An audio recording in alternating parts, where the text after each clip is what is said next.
மாண்புமிகு தமிழக முதல்வர் ஜோசப் விஜய் அவர்களுக்கு இந்து அதிரடிப்படையின் பணிவான வணக்கங்கள்.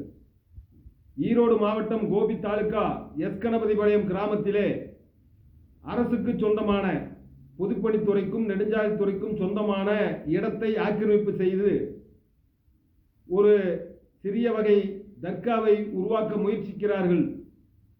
திடீர் என்று அங்கு இருக்கின்ற மரங்களை வெட்டிக்கிறார்கள்.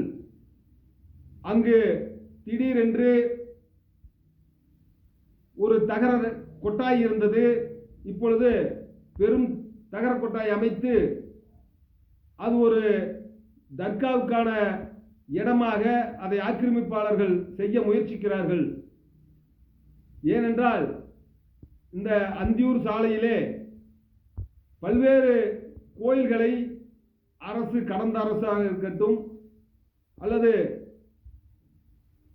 இந்த தமிழகத்தை ஆளுகின்ற அரசுகள் பல்வேறு கோயில்களை இடித்து கோபியிலே, கணபதிபாளையத்திலே, பாரியூர் அருகே போன்ற நெடுஞ்சாலைத்துறைக்கு சொந்தமான இடம், பொதுப்பணித்துறைக்கு சொந்தமான இடம் என்று கோயில்களை எல்லாம் இடித்திருக்கிறார்கள்.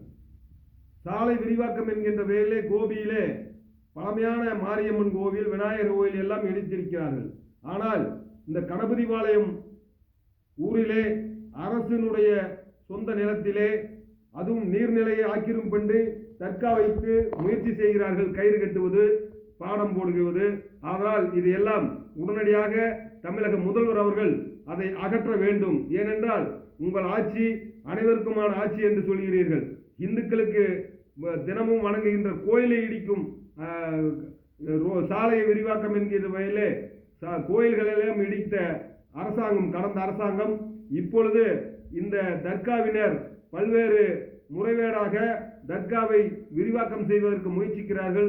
அதற்காக கூடிய விரைவில் மாண்புமிகு தமிழக முதல்வரின் கவனத்திற்கு செல்லும் வகையில் தலைமைச் செயலகத்திலே கோரிக்கை மனு வழங்கப்படும் என்பதை தெரிவித்துக் கொள்கிறேன். இந்த அதிரடிப்படையின் சார்பிலே நன்றி, வணக்கம்.